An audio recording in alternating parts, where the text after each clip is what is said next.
कुर्मी ना कभी आदिवासी था, ना है, ना कभी आदिवासी हो सकता है। हम आदिवासी हैं, आप आदिवासी हैं, तो हम डीएनए से आदिवासी हैं। ठीक है, कोई रेल टेका करने से कोई आदिवासी नहीं हो जाता है, या कोई आंदोलन कर देने से कोई आदिवासी नहीं बन जाता है। क्या उनके डीएनए में आदिवासी नहीं है? डीएनए टेस्ट करवा लीजिए, मैं तो चुनौती देता हूँ। चलिए आप मेरा भी डीएनए सैंपल लीजिए, आपका भी डीएनए सैंपल लीजिए, और वो जो दावा करते हैं कुर्मी लोग, उनका भी आप डीएनए सैंपल लीजिए। सुदेश महतो भी कभी डबल डिजिट में सीट नहीं ला पाए, न JLKM भी अभी जो निकले हैं वो एक सीट में सीमित हो गए हैं।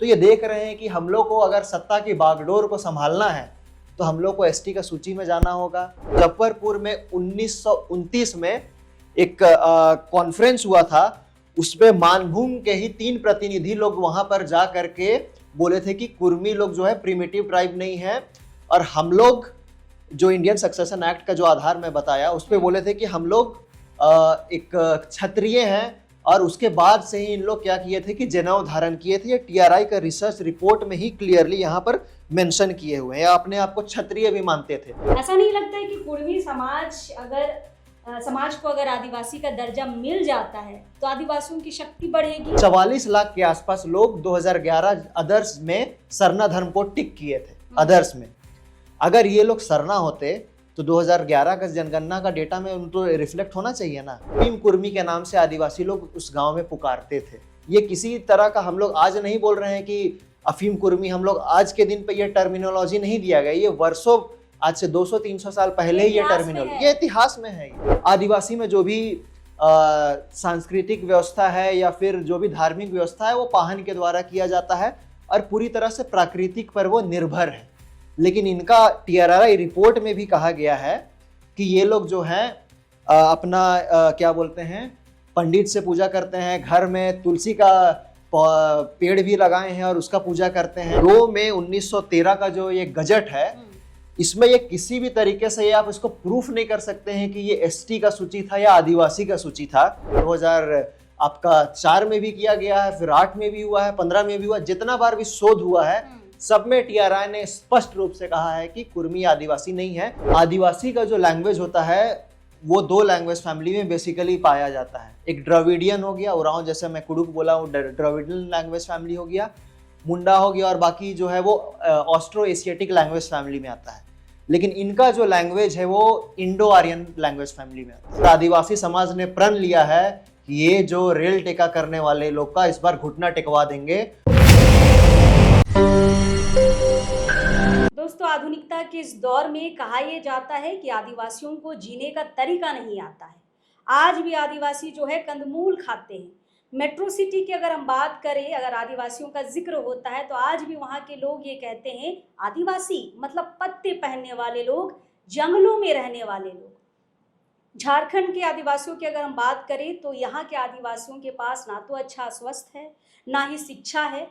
इतनी खामियां हैं, बावजूद पूरे देश की लगभग 200 से ज़्यादा जातियां जो है ST सूची में शामिल होने की लड़ाई लड़ रहा है। झारखंड में कुर्मी समाज लंबे समय से ST सूची में शामिल होना चाह रहा है, समय समय पर आंदोलन भी करता रहता है। अभी देखिए 20 सितंबर को रेल टेका आंदोलन इनका होने वाला है।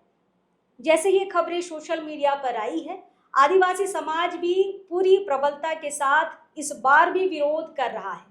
इसी विषय पर बातचीत करने के लिए हमारे साथ सामाजिक कार्यकर्ता और युवाओं की आवाज शशि पन्ना है। दोस्तों, याद कीजिए साल 2018 का 10 फरवरी का दिन, 10 मार्च का दिन हरमू मैदान का, जहां पर शशि ने दहाड़ा था कि कुर्मी समाज किसी भी हाल में आदिवासी नहीं हो सकता है। उसके बाद ही लोगों ने शशि पन्ना को जाना कि आखिर ये आदिवासी युवा है कौन। शशि तर्कों पे बात करते हैं, इनकी विशेषता यही है कि ये पेपर कलम के साथ बात करते हैं, सबूतों के साथ बात करते हैं।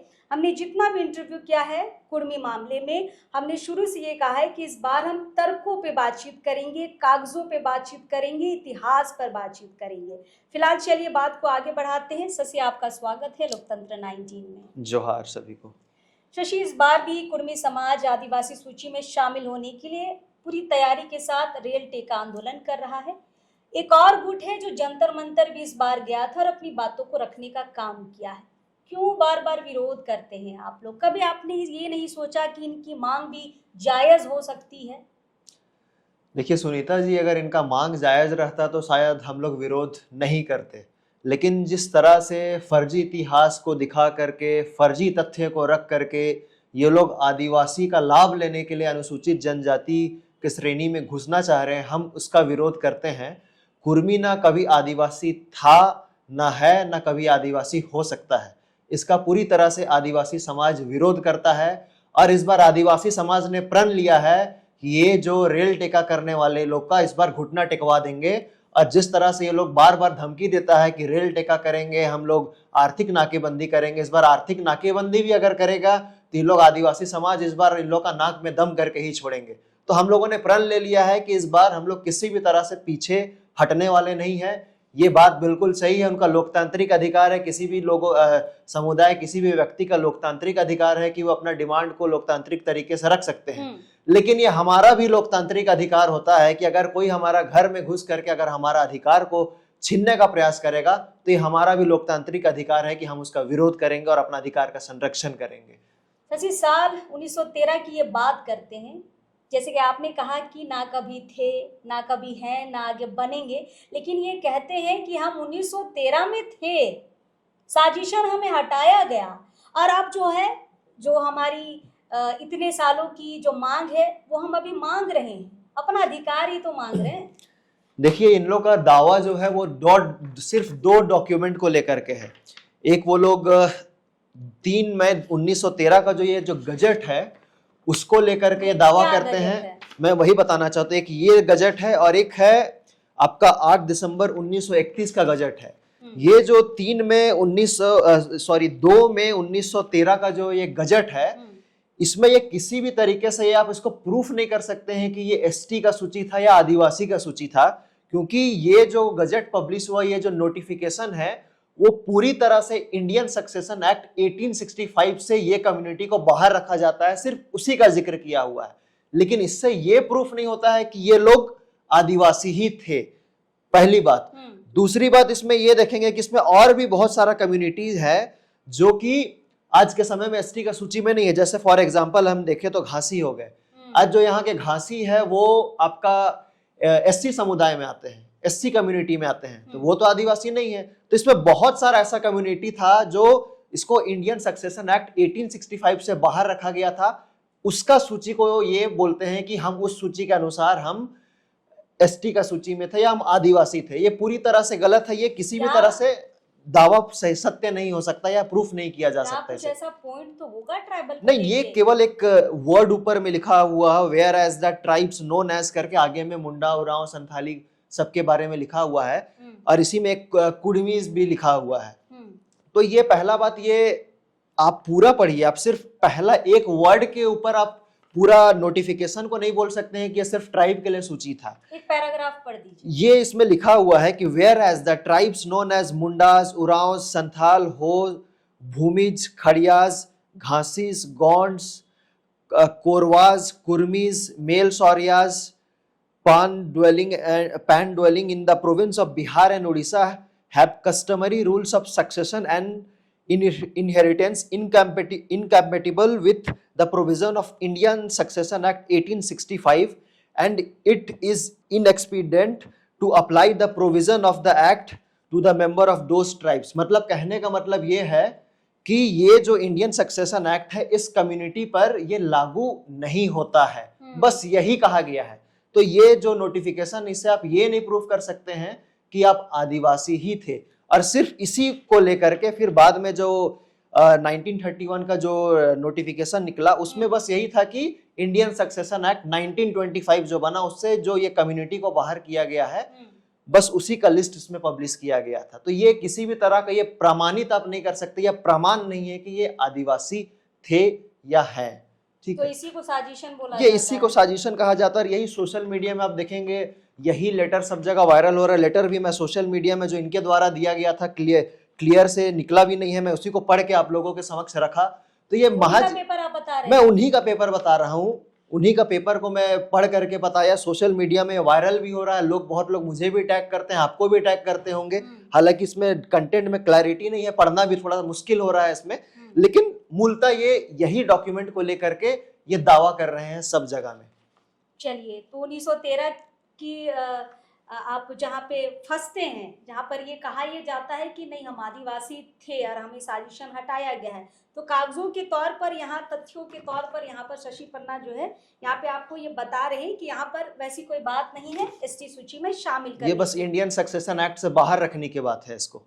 चलिए, तो एक कागज हम यहाँ पर ये देखते हैं, 1931 की जो जनगणना थी उसमें नाम नहीं डाला गया था। देखिए उसके पीछे बहुत सारा तर्क है। जब इंडियन सक्सेशन एक्ट 1925 में भी इसको डाला गया था तो इनके ही कुछ समुदाय के लोग हैं जो इसका विरोध करते थे। टीआरआई का रिपोर्ट भी है, मैं इसलिए टीआरआई का जिक्र कर रहा हूं क्योंकि ये सरकार का एजेंसी है। ट्राइबल रिसर्च इंस्टीट्यूट एक सरकारी संस्था है। अब उसका डॉक्यूमेंट को किसी भी तरह से ऐसे ही इनवैलिड नहीं मान सकते हैं। वो एक शोध किया गया है और बाकायदा इसमें किस किस जगह में, किस किस गांव में, किस किस जिला में, किस किस प्रखंड में शोध किया गया है, बाकायदा उसका पूरा एक लिस्ट के साथ यहाँ पर मेंशन किया हुआ है। आप टीआरआई का जो रिपोर्ट है उसमें आप देख सकते हैं। मैं रांची में जैसे बताऊंगा, सिल्ली, बुंडू, तमाड़, कांके, नामकुम, इन प्रखंडों में किया गया है। फिर गांव का भी लिस्ट दिया गया है। हजारीबाग, रामगढ़, बोकारो, धनबाद, पूर्वी सिंहभूम, पश्चिमी सिंहभूम, सरायकेला खरसावा, ये सभी जगह में जहां पर कुर्मी खास करके निवास करते हैं, सभी जगह इनके बारे में जिक्र किया गया है। और एक और बात मैं बताना चाहता हूं कि इन्हीं के लोग, इसमें आप रिपोर्ट पढ़ेंगे तो क्लियरली कहा जाता है कि जब मुजफ्फरपुर में 1929 में एक कॉन्फ्रेंस हुआ था, उसमें मानभूम के ही 3 प्रतिनिधि लोग वहां पर जा करके बोले थे कि कुर्मी लोग जो है प्रिमिटिव ट्राइब नहीं है, और हम लोग जो इंडियन सक्सेशन एक्ट का जो आधार में बताया उस पे बोले थे कि हम लोग एक क्षत्रिय हैं। और उसके बाद से ही इन लोग क्या किए थे कि जनेऊ धारण किए थे। ये टीआरआई का रिसर्च रिपोर्ट में ही क्लियरली यहाँ पर मेंशन किए हुए हैं। अपने आप को क्षत्रिय भी मानते थे। और बाद में भी उस समय का अधिवेशन चल रहा था कि भारतीय कुर्मी क्षेत्रीय महासभा, बिल्कुल बिल्कुल। बाद में भी इनके जो आपके विनोद बिहारी महतो थे, वो शिवाजी समाज का यहाँ पर स्थापना भी किए थे। शशि, जनगणना की अगर हम बात करें तो 1931 की जनगणना में इनको हटा दिया गया है, उस पर भी क्या सवाल है? देखिए, जहां तक जनगणना की बात आया है, हटाया गया है, मैं आपको टीआरआई द्वारा रिसर्च जो किया गया था, एथनोग्राफिक स्टडी रिपोर्ट पब्लिश किया गया था। मैं टीआरआई का इसलिए जिक्र कर रहा हूं कि ट्राइबल रिसर्च इंस्टीट्यूट एक सरकारी संस्था है जो कि आदिवासी मामलों पे शोध करती है।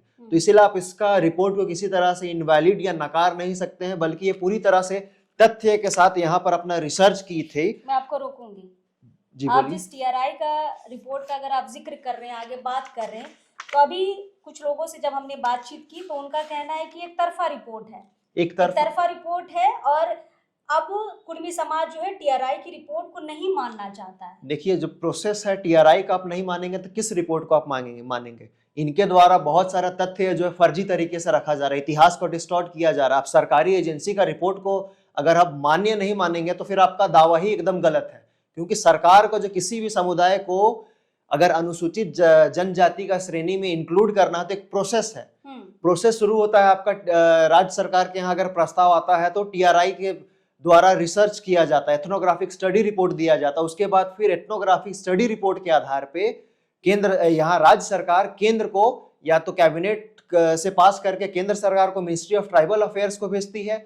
मिनिस्ट्री ऑफ ट्राइबल अफेयर्स फिर आपका रजिस्ट्रार जनरल ऑफ इंडिया और national commission for scheduled tribes को भेजती है। उसके बाद वहां से भी सारा रिपोर्ट ओके आ जाने के बाद लोकसभा और लोकसभा और राज्यसभा के सदन में बिल रखा जाता है, और दोनों सदन से पास होने के बाद आर्टिकल 342 के तहत प्रेसिडेंशियल नोटिफिकेशन निकाल करके एसटी का सूची पब्लिश होता है। तो ये एक पूरा प्रक्रिया है। आप टीआरआई का रिपोर्ट को ही नहीं मानिएगा तो आपका फिर दावा ही जो है वो एक आधा रास्ता में ही अटक जाएगा। तो ये टीआरआई का रिपोर्ट इसलिए बहुत जरूरी है, और ये शोध एक नहीं बार बार किया गया है। 2004 में भी किया गया है, फिर 8 में भी हुआ है, 15 में भी हुआ। जितना बार भी शोध हुआ है सब में टीआरआई ने स्पष्ट रूप से कहा है कि कुर्मी आदिवासी नहीं है, और ये कोई हवा में शोध नहीं हुआ है। जो बीएन लोकुर द्वारा जो कमेटी गठन किया गया था उसमें 5 क्राइटेरिया जो अनुसूचित जनजाति में पाया गया था उसके आधार पे किया गया था। तो जो 5 क्राइटेरिया मैं उनके बारे में बताना चाहता हूं कि आपका उसमें डिस्टिंक्ट प्रिमिटिव ट्रेट होता है, डिस्टिंक्ट कल्चर है आपका, उसके बाद जियोग्राफिकल आइसोलेशन है, फिर साइनेस है, मतलब दूसरे समुदाय से घुलने मिलने में एक साइनेस का नेचर रहता है आदिवासी में, और एक पिछड़ापन है पांचवा क्वालिटी। तो ये पांचों क्राइटेरिया के आधार पर टीआरआई ने एक एथनोग्राफिक स्टडी रिपोर्ट पब्लिश किया था। उस रिपोर्ट के आधार पर ये रिपोर्ट को राज्य सरकार के थ्रू केंद्र सरकार को भेजा गया, और उसके बाद केंद्र सरकार द्वारा इस रिपोर्ट के आधार पर जो इनकी मांग थी उसको खारिज किया गया है। तो इसके लिए तो गांव घर भी गया होगा, बिल्कुल जिन्होंने बिल्कुल भी रिसर्च किया है, कुर्मी इलाके में गए होंगे, वहाँ का इतिहास जाना होगा, धार्मिक स्थिति समझा होगा, सामाजिक आर्थिक स्थिति समझा होगा, ये सारी चीजें हैं। बिल्कुल, मैं आपको रिसर्च रिपोर्ट में दिखा रहा हूँ, ये आपका शोध विधि में यहाँ क्लियर दिखा हुआ है। जो एरिया ऑफ स्टडी एरिया है आपका रांची जिला में सिल्ली प्रखंड, बुंडू प्रखंड, तमाड़, कांके, नामकुम गांव का भी नाम है, लंबा गांव का लिस्ट का नाम है, मैं आप लोग वीडियो में दिखा दीजिएगा। इसके बाद हजारीबाग, बोकारो, धनबाद, पूर्वी सिंहभूम, पश्चिमी सिंहभूम, सरायकेला खरसावां, और सभी उसका प्रखंड और गांव का नाम भी लिखा हुआ है। तो एक सभी जगह बिल्कुल जहां पर कुर्मी निवास करते हैं वो सभी गांव में जा करके इनके द्वारा एक तरह से स्टडी, एथनोग्राफिक स्टडी किया गया है, और कुल मिलाकर के 92 गांव जो कि कुर्मी बहुल का था उसमें रिसर्च किया गया है, जिसके आधार पर ये रिसर्च पब्लिश किया गया है। जहां तक आप 1931 की जनगणना के बारे में बोल रहे थे, इन्हीं के कुछ समुदाय द्वारा वर्ष 1929 में मुजफ्फरपुर में कॉन्फ्रेंस हुआ था। मानभूम से इनका एक रिप्रेजेंटेटिव गए थे और इस बात को उन्होंने कॉन्फ्रेंस में रखा कि जो छोटा नागपुर की जो कुर्मी लोग हैं और जो बिहार के कुर्मी हैं, दोनों में कोई डिफरेंस नहीं पाया जाता है। ये इसमें ये पूरा डिफरेंस यहाँ पर एक क्लियरली आपका टीआरआई रिपोर्ट में मेंशन किया हुआ है। यहाँ पर ये ऐसे ही टीआरआई रिपोर्ट है, वो ऐसे हवा में नहीं है कि कुछ भी पेन पेपर उठा के लिख दिए हैं, वो पूरे एक एक कागज का रेफरेंस भी दिए हैं। आप इसका एनेक्सर में देखिएगा तो सारा यहाँ पर रेफरेंस दिया हुआ है कि कौन कौन सा बुक से डेटा लिया गया है, सारा कुछ इसमें दिया हुआ है। तो इसके आधार पे ये लोग बोले कि हम लोग अखिल भारतीय क्षत्रिय कुर्मी महासभा का गठन किया गया था, और उसके बाद इन लोगों के द्वारा जनेऊ भी धारण किया गया, और अपना जो भी पूजा पद्धति से लेकर के हर कुछ जो पंडित ब्राह्मण है उनके द्वारा करवाया गया था। तो ये लोग खुद अपने आप को इंडियन सक्सेशन एक्ट में जो इनको एक्सक्लूड किया गया था उससे खुद ये लोग अपने आप को बाहर किए कि नहीं, हम लोग को भी उसमें रखना चाहिए, और ये लोग अपने आप को खुद क्षत्रिय बोले हैं। तो जो क्षत्रिय हो सकता है वो आदिवासी कभी नहीं हो सकता है। ये पूरी तरह से जो है जातीय व्यवस्था में आते हैं, और आदिवासी है वो नस्ल है, ये एक रेशियल कम्युनिटी है, वो जाति व्यवस्था में नहीं आते हैं। बिल्कुल। अच्छा, मान लीजिए शशि, चलिए पूर्वजों ने गलती कर दी है ना, खुद को क्षत्रिय मान लिया, हो गई गलती, तो ये गलती से क्या आने वाली पीढ़ी को फिर देखिए गलती दिख रहा है? कुर्मी समाज यही कहता है कि चलिए गलती हो गई है, अब हम उस गलती को सुधार रहे हैं। ये गलती भी नहीं मानते हैं पहला बात, और हम इसको गलती नहीं बोलते हैं। कोई भी आदिवासी, हम आदिवासी हैं, आप आदिवासी हैं, तो हम डीएनए से आदिवासी हैं, ठीक है। कोई रेल टेका करने से कोई आदिवासी नहीं हो जाता है, या कोई आंदोलन कर देने से कोई आदिवासी नहीं बन जाता है। क्या उनके डीएनए में आदिवासी नहीं है? डीएनए टेस्ट करवा लीजिए, मैं तो चुनौती देता हूँ। चलिए आप मेरा भी डीएनए सैंपल लीजिए, आपका भी डीएनए सैंपल लीजिए, और वो जो दावा करते हैं कुर्मी लोग उनका भी आप डीएनए सैंपल लीजिए, आप डीएनए टेस्ट करवा लीजिए। आदिवासी का जो डीएनए होता, कहा जाता है कि हजारों वर्ष पहले ट्राइब्स जो है वो नोमैडिक ट्राइब्स हुआ करते थे, वो लोग एक तरह से हंटर और गैदरर्स थे, वो लोग जंगल में निवास करते थे। लेकिन ये लोग आप देखेंगे, ये लोग एग्रीकल्चर कास्ट है, और ये पूरी तरह से कास्ट सिस्टम में आता है। ये लोग खेतीहर लोग हैं, ये लोग का एक मेरिट था खेती करने में, बहुत अच्छे खेती करते थे, इसलिए अंग्रेज भी इसको छोटा नागपुर एरिया में, खासकर जहां पर आदिवासी बहुल गांव है उस क्षेत्र में, इनको अफीम की खेती के लिए ये लोग यहाँ पर लाए थे और करवाए भी थे। और गजेटियर भी आप देखेंगे तो इन लोग को अफीम कुर्मी के नाम से भी आदिवासी बहुल एरिया में जाना जाता था। तो कहने का मतलब ये है कि ये लोग एक खेतीहर जाति के थे, ये लोग एग्रीकल्चर कास्ट के थे, और ये लोग जो सिविलाइजेशन है ये लोग दामोदर नदी जो बोल रहे हैं, नदी रिवर वैली सिविलाइजेशन के बारे आप सुने होंगे, जो नदी किनारे जो सिविलाइजेशन बसता है, जो खेती करते हैं, वैसे लोग हैं ये लोग।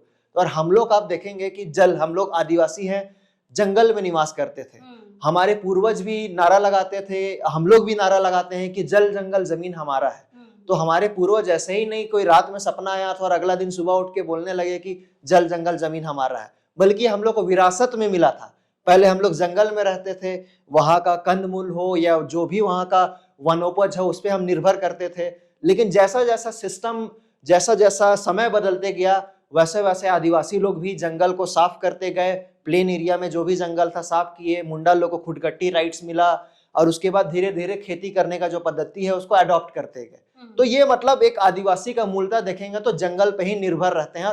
और आज भी हमारे समुदाय जो है महुआ चुनना हो या किसी भी तरह का लघु वनोपज हो, वो जंगल जाते हैं। जो पुटू खाते हैं हम लोग, वो भी जंगल से ही बिछना पड़ता है। ये पूरी तरह से हम लोग आदिवासी समाज का जो ये जीवन यापन है वो पूरी तरह से जंगल से निर्भर है। और हम लोग का आप सांस्कृतिक धरोहर देखिए गए या फिर कल्चरल एस्पेक्ट में भी देखेंगे तो हम लोग का सब कुछ इसी से जुड़ा हुआ है। ट्रेडिशन हम लोग का जल जंगल जमीन से ही जुड़ा हुआ है। आप अफीम की बात कर रहे हैं, अफीम कुर्मी की बात कर रहे हैं, जब इस तरीके के हम इंटरव्यू वगैरह लेते हैं, कोई ये कहता है तो कुर्मी समाज बहुत अपनी नाराजगी व्यक्त करता है। देखिए, ये अफीम कुर्मी ये हम लोग ने टर्म नहीं, ये आज से पहले 1831-32 से पहले का ही बात है। जब 1831-32 में भी कोल विद्रोह हुआ था तो इन्हीं लोग के वजह से कुछ जगह में इनको कुर्मी लोग को अफीम की खेती करने के लिए लिया गया था। और उसके बाद कोल विद्रोह भी हुआ था और उसके बाद इसका नेतृत्व वीर बुद्धू भगत कर रहे थे। और आप पुराना गजेटियर भी अगर देखेंगे, यहाँ पर बहुत सारा लाइब्रेरी में गजेटियर अवेलेबल है, कभी आप साथ में चलिएगा, मैं भी चलूंगा साथ में।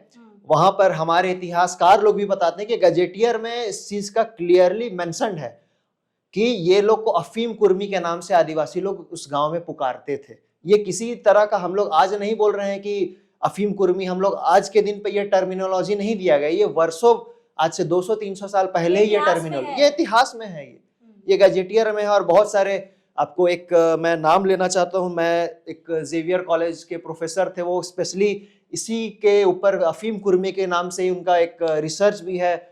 वो हमको लगता है पीएचडी भी इसी टॉपिक पे ही किए थे। लंदन में भी वो जो पीएचडी किए थे वो इसी टॉपिक पे अफीम कुर्मी के ऊपर ही किए थे। फ्रैंकलिन बाखला जी, आप एचओडी भी हुआ करते थे सेंट जेवियर्स कॉलेज के, तो आप उनसे भी पूछ सकते हैं। भी उन्होंने अपना बिल्कुल राय दिया था, उनका राय दिया गया था। तो ये जो दावा करते हैं कि ये गलत है, ये गलत नहीं है। आदिवासी समाज किसी भी तरह का छल कपट और इस तरह का गलत डेटा और गलत दावा नहीं करता है। उनके जैसे हम फर्जी इतिहास नहीं बोलते हैं। रघुनाथ सिंह भूमिज को वो लोग रघुनाथ क्या बोलते हैं, सिंह महतो बना दिया था। हम लोग इस तरह का हम लोग फर्जी इतिहास नहीं बनाते हैं। हम लोग का जो फैक्ट है वही फैक्ट को हम लोग जनता के सामने पेश करते हैं विथ डॉक्यूमेंट। अभी दो चीजें एकदम नई आई हैं और इस पर भी काफी विवाद है और लोग सवाल कर रहे हैं कि कहाँ से आ गया अचानक। एक तो हम राढ़ सभ्यता की बात करेंगे शशि, और एक है बाईसी प्रथा की। आपने कभी पहले सुना है? मैंने तो नहीं सुना था, क्या आपने कभी सुना है? नहीं सुना है, लेकिन अभी ये आया है। क्योंकि तो आप लोग पढ़ते लिखते हैं, हमने भी काफी जानना चाहा है, इसीलिए थोड़ा बहुत हमने भी जानकारी इकट्ठा की है। जिस तरीके से आदिवासी समाज को कहा यह जाता है कि हड़प्पा सभ्यता से आई है ना, तो ये अपने आप को राढ़ सभ्यता से कनेक्ट कर रहे हैं। पता नहीं ये लोग को कहाँ से ये नॉलेज आता। कभी कभी इन लोगों का मैं स्टेटमेंट सुनता हूँ तो हंसी आता है। इन्हीं का एक नेता है जो अभी आंदोलन कर रहे हैं, वो कहते हैं कि ये कुर्मी लोग का बाईसी व्यवस्था है। और यही इन्हीं का एक आंदोलनकारी, दूसरा आंदोलनकारी जो जमशेदपुर से सांसद भी हुआ करते थे, वो खुद बोलते हैं कि बाईसी व्यवस्था के नाम से हम लोग आज तक कभी सुने ही नहीं है। पहले तो वो खुद आपस में क्लियर कर ले कि कौन सही बोल रहे हैं और कौन गलत बोल रहे हैं। तो मैंने कहा ना कि ये लोग छल कपट करके, ये लोग देख रहे हैं कि हम लोग किसी भी तरीके से जो लोकूर कमेटी का जो 5 क्राइटेरिया है उसमें हम फुलफिल नहीं हो रहे हैं, तो फर्जी इतिहास बना रहे हैं, एक फर्जी डॉक्यूमेंटेशन कर रहे हैं, जिसके आधार पे ये अपने आप को प्रूफ करना चाह रहे हैं कि हम आदिवासी हैं। ठीक है, आप राढ़ सभ्यता का बात कहे, राढ़ सभ्यता के बारे में आज तक इससे पहले कब सुने था? हम तो आज तक कभी नहीं सुने थे, लेकिन मैं अभी रिसेंट में 1-2 साल पहले सुन रहा हूँ कि राढ़ सभ्यता नाम करके भी कोई चीज हुआ करता था। बल्कि जितना रिसर्च कर जो भी है, इतना बड़ा इतिहासकार लोग, इतना बड़े इतिहासकार इस देश में आए हैं, इतना बड़ा सभ्यता था, कैसे छूट गया ये? आप इतिहासकार छोड़ दीजिए, एससी रॉय जो आदिवासी के ऊपर सबसे ज्यादा मतलब एंथ्रोपोलॉजिस्ट थे, जो सबसे ज्यादा रिसर्च किए हैं, इतना बड़ा ये लोग बोलते हैं कि हम लोग का पॉपुलेशन इतना ज्यादा है, हम लोग यहाँ से लेके बंगाल, उड़ीसा से लेके सभी जगह में है। तो एससी रॉय जैसे बड़े एंथ्रोपोलॉजिस्ट कैसे इतना बड़ा कम्युनिटी को रिसर्च करने से छोड़ दिए? ये तो आप छोड़ दीजिए, गलती कैसे हो जाएंगे? इतना सभी कम्युनिटी के ऊपर उन्होंने रिसर्च किया है। यहाँ छोटा नागपुर में उरांव हो या मुंडा हो या खड़िया हो, जितना भी मुख्य तौर से कम्युनिटी आते हैं, लगभग मेजर ट्राइब्स के ऊपर उन्होंने रिसर्च किया है, जो बड़े बड़े ट्राइब्स हैं। ये अपने आप को इतना बड़ा जनसंख्या दिखाते हैं, तो इनके ऊपर कैसे छूट गया। अब ये तो छोड़िए, सीएनटी एक्ट जब 1908 में बना, मुंडाओं के लिए अलग व्यवस्था दी गई है, खुदकट्टी राइट्स दिया गया है, उरांव के लिए और खड़िया हो गया और बाकी समुदाय के लिए अलग व्यवस्था, भुइंयारी टेन्योर दिया गया है। लेकिन इनके बारे में तो कहीं जिक्र नहीं है, कुर्मी के बारे में कोई विशेष टेन्योर या विशेष राइट तो दिया नहीं गया है। तो आप कैसे बोल सकते हैं कि हम लोग के साथ अन्याय हो रहा है। ये पूरी तरह से देखेंगे, कहते हैं ना कि एक झूठ को अगर आप 100 बार बोलेंगे तो सच बन जाता है, बस वही एक झूठ को ये लोग 100 बार बोल करके सच बनाना चाहते हैं। और ये प्रूफ करना चाहते हैं कि अभी एक नया इतिहास लिख करके कि कल को आने वाला 50 साल या 100 साल के बाद हमारा इतिहास को पढ़ेगा 100 साल के बाद, तब लोगों को लगेगा कि नहीं, हमारा भी ये बात सही था। तो एक बोलते हैं ना कि कोई भी चीज को अगर आप 100 साल 200 साल लाई गई हैं ताकि आने वाला फ्यूचर में उसको, मैं वही कह रहा हूं कि कोई चीज होता है ना कि अगर आप 100 साल या 200 साल के लिए प्रैक्टिस करते हैं तो उसको कल को प्रैक्टिस वो लॉ में बदल जाता है। ठीक है, जैसा हमारा कस्टम को भी आज कानून का मान्यता मिला है, तो मान्यता इसलिए मिला है कि हम बहुत लंबे सालों से, हजारों सालों से इसको प्रैक्टिस में करते हुए आ रहे हैं। तो वैसे ही ये लोग अभी क्या है कि नए बुक्स लिख रहे हैं जिसमें गलत गलत इतिहास, गलत गलत फैक्ट लिखा जा रहा है, जिसको ये लोग 100 साल के बाद या 200 साल के बाद इसको ट्रू मानने के लिए ये लोग सरकार पे दबाव बनाएंगे। चलिए शशि, अब इतिहास से थोड़ा सा बाहर निकलते हैं, हम अभी के वर्तमान परिस्थिति की बात करते हैं। झारखंड में बाहर से जो लोग आए हैं उनकी आबादी लगातार बढ़ रही है, यहाँ पे आदिवासियों का रेशियो घट रहा है। ऐसा नहीं लगता है कि कुर्मी समाज को अगर आदिवासी का दर्जा मिल जाता है तो आदिवासियों की शक्ति बढ़ेगी? छठी अनुसूची की बात लगातार उठ रही है, छठी अनुसूची में हो सके झारखंड का नाम आ जाए। देखिए, पता नहीं, थोड़ा सा ये लोग को स्टडी और रिसर्च करके मीडिया के सामने स्टेटमेंट देना चाहिए। अभी तक 6 शेड्यूल में टोटल 4 स्टेट आते हैं, असम, त्रिपुरा, मेघालय और मिजोरम। मैं आपको जानकारी के लिए बताना चाहता हूं कि 6 शेड्यूल में इंक्लूड होने के लिए पॉपुलेशन एकमात्र क्राइटेरिया नहीं होता है, जनसंख्या से मतलब नहीं है। ये जो दावा करते हैं कि एसटी और अभी कुर्मी को इंक्लूड कर दिया जाएगा तो हम 50% से अधिक हो जाएंगे और हमको 6 शेड्यूल का स्टेट मिल जाएगा, ऑटोनोमस डिस्ट्रिक्ट काउंसिल मिल जाएगा, ये एकदम बिल्कुल इलॉजिकल, एकदम फैक्चुअल बात, गलत फैक्ट है। ये मैं आपको डेटा देना चाहता हूं। आप आसाम में देख सकते हैं, आसाम में 50% से कम एसटी का पॉपुलेशन है, फिर भी वो 6 शेड्यूल में है। आप त्रिपुरा देख सकते हैं, त्रिपुरा में 31.8% केवल एसटी का पॉपुलेशन है, फिर भी वो 6 शेड्यूल स्टेट में आता है।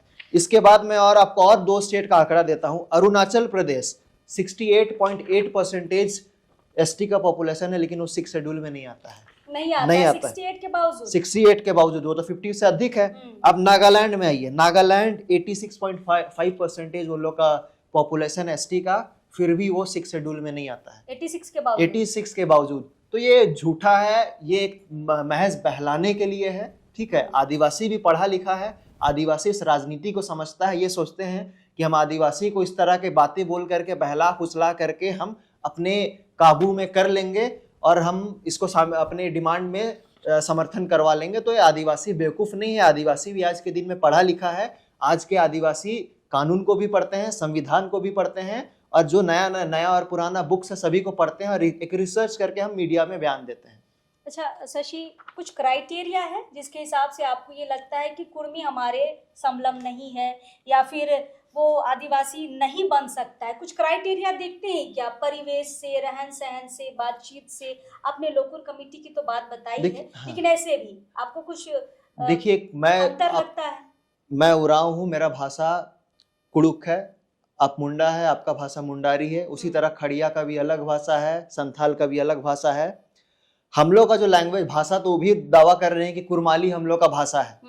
अब मैं इस पे तार्किक रूप से मैं बताना चाहता हूँ, आदिवासी का जो लैंग्वेज होता है वो 2 लैंग्वेज फैमिली में बेसिकली पाया जाता है। एक द्रविडियन हो गया, उरांव जैसे मैं कुड़ुक बोला, वो द्रविडियन लैंग्वेज फैमिली हो गया, मुंडा हो गया, और बाकी जो है वो ऑस्ट्रो एशियाटिक लैंग्वेज फैमिली में आता है।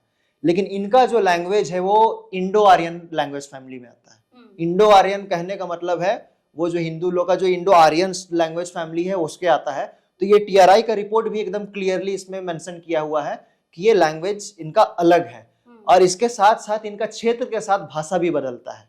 ये लोग कुछ क्षेत्र में खोरठा बोलते हैं, कुछ क्षेत्र में ये लोग कुरमाली बोलते हैं। आप बंगाल चले जाएंगे तो ये लोग बंगाली बोलते हैं, आप उड़ीसा चले जाएंगे तो ये लोग उड़िया बोलते हैं। और कुरमाली भी जो भाषा है ये इंडो आर्यन लैंग्वेज फैमिली में तो आता ही है, साथ साथ ये मगही और बंगला का एक अपभ्रंश है, दोनों का एक मिक्सचर से ये लैंग्वेज बना है।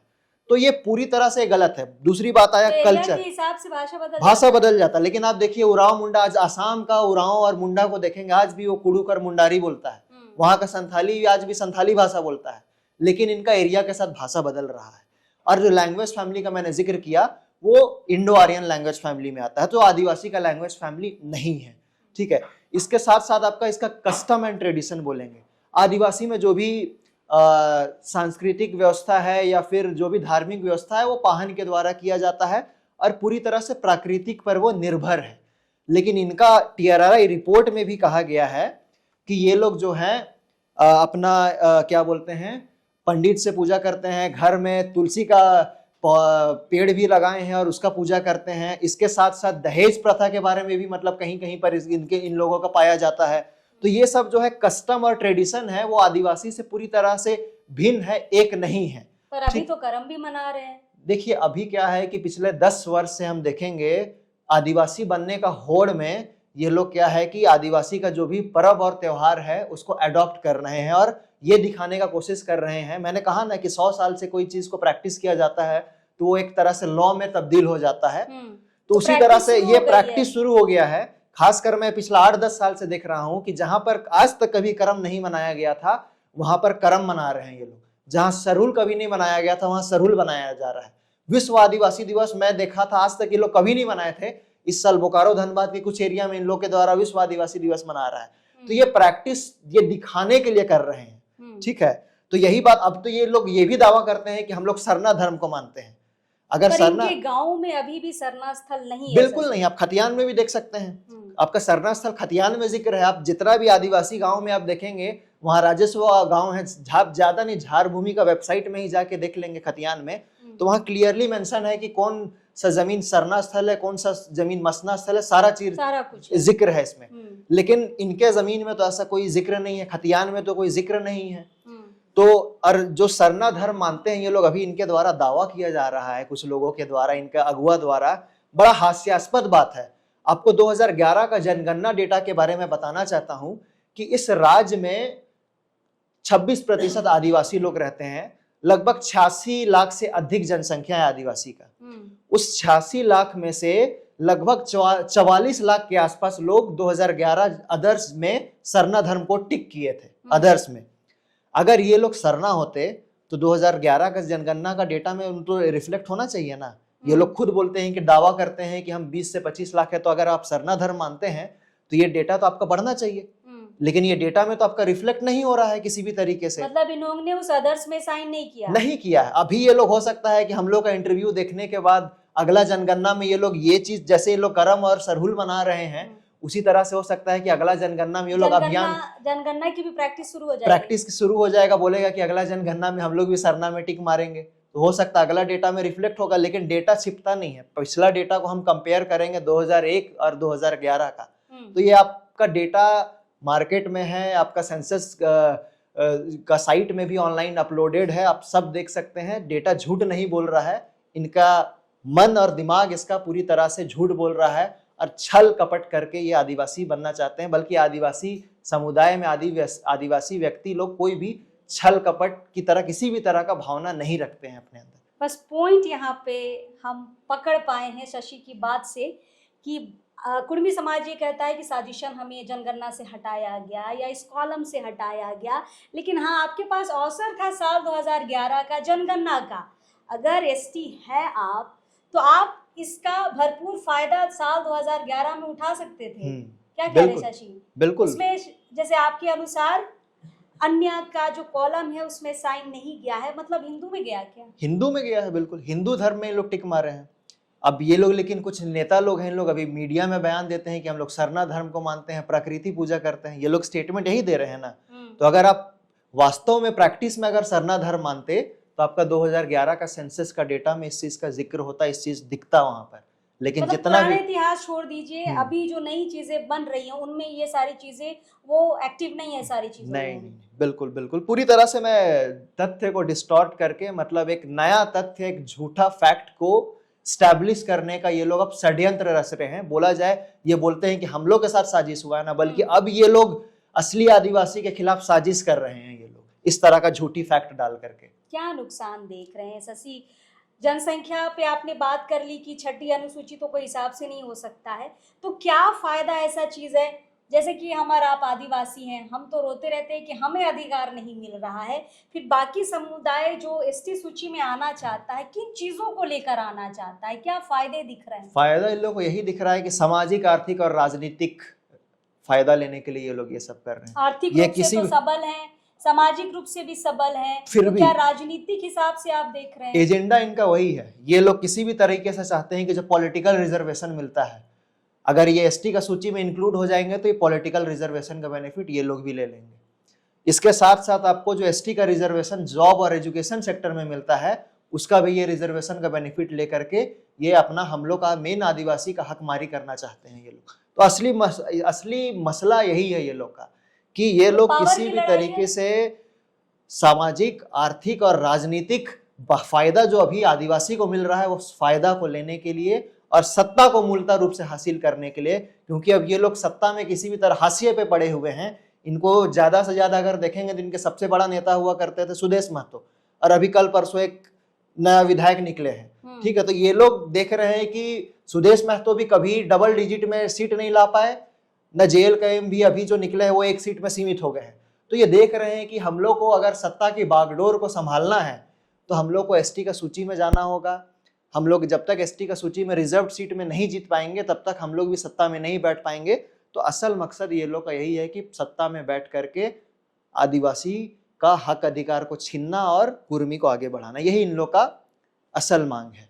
चलिए इंटरव्यू के समाप्ति की ओर बढ़ते हैं। कुछ सवाल और रह गए हैं शशि, जैसे आपने जेएलकेएम के नेता की बात की, शशि जयराम महतो की। जयराम महतो के लिए एक शब्द यूज किया जाता है, भावी मुख्यमंत्री।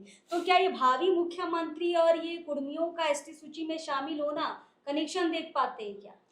देखिए, अभी सीट जीत नहीं पा रहे हैं, अभी एक ही सीट में हैं, और इन पहला भी फेल्ड एक्सपेरिमेंट रहा है कि डबल डिजिट में ये लोग नहीं पहुंचे हैं।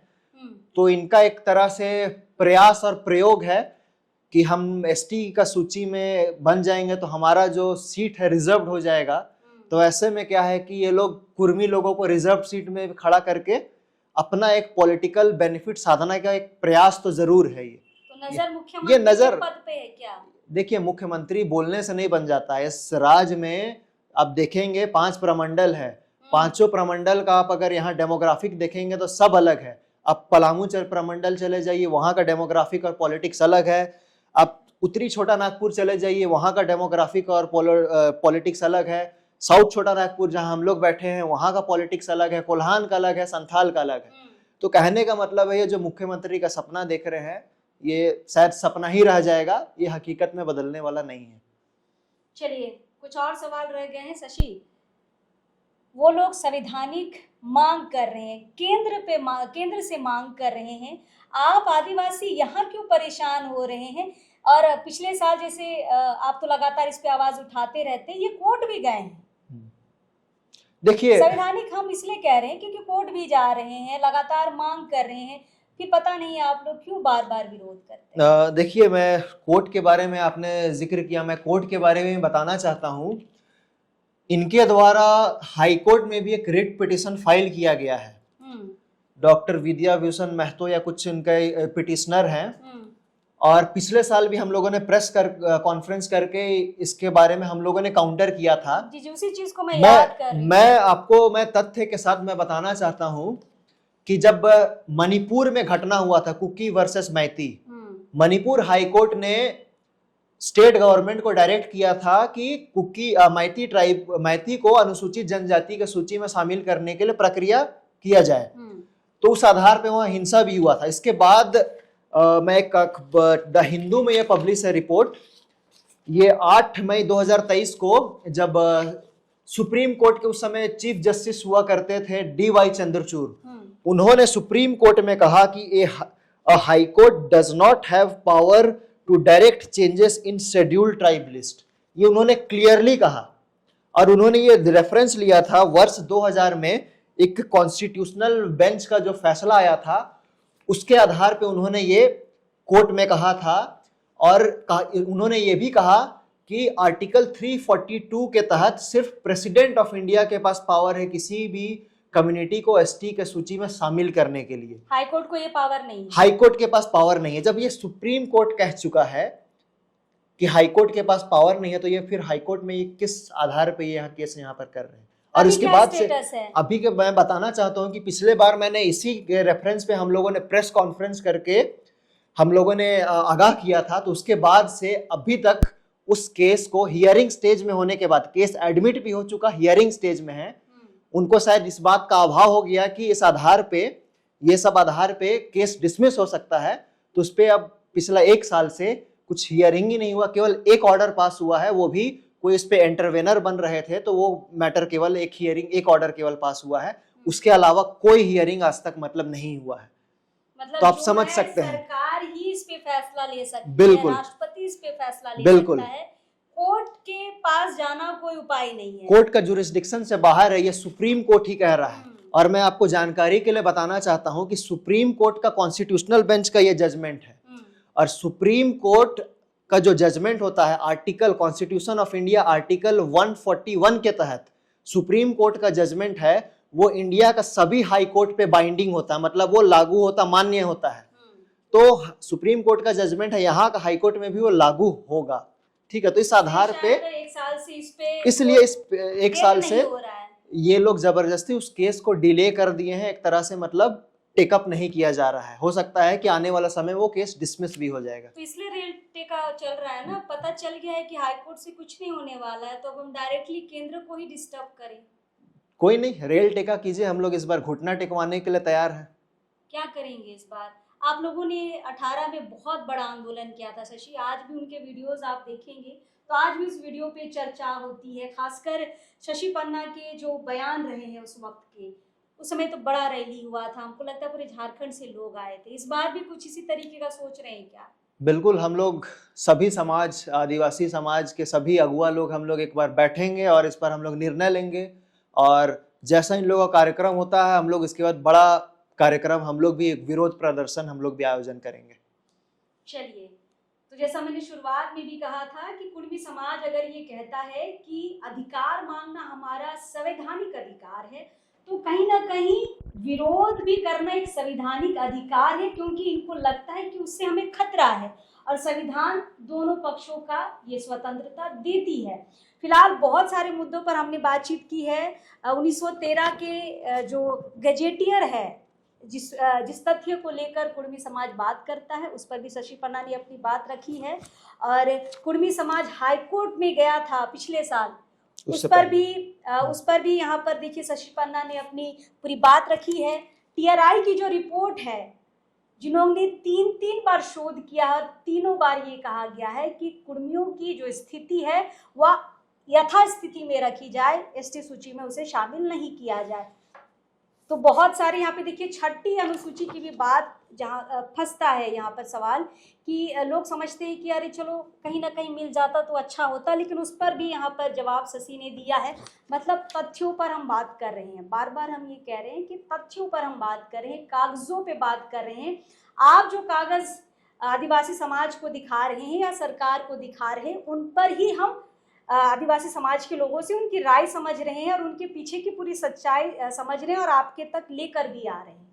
चलिए, बातों को हम लगातार लेकर आएंगे। इस इंटरव्यू के बाद ज़रूर हमें ये कमेंट करिएगा कि ये सारे तथ्य जो शशि पन्ना ने यहाँ पे प्रस्तुत किए हैं, कहाँ तक ये आपको सही लगता है और क्या कुर्मियों की ये मांग अब भी जायज़ है? आपके कमेंट्स का इंतज़ार रहेगा। फिलहाल शशि, बहुत बहुत शुक्रिया, आपने बहुत महत्वपूर्ण मुद्दे पर चर्चा की है और वो भी कागजों के साथ चर्चा की है। बहुत जल्द हम और लोगों की भी राय समझेंगे और आप तक वीडियोस लेकर आएंगे। चलिए, जोहार रहेगा। धन्यवाद शशि। जोहार।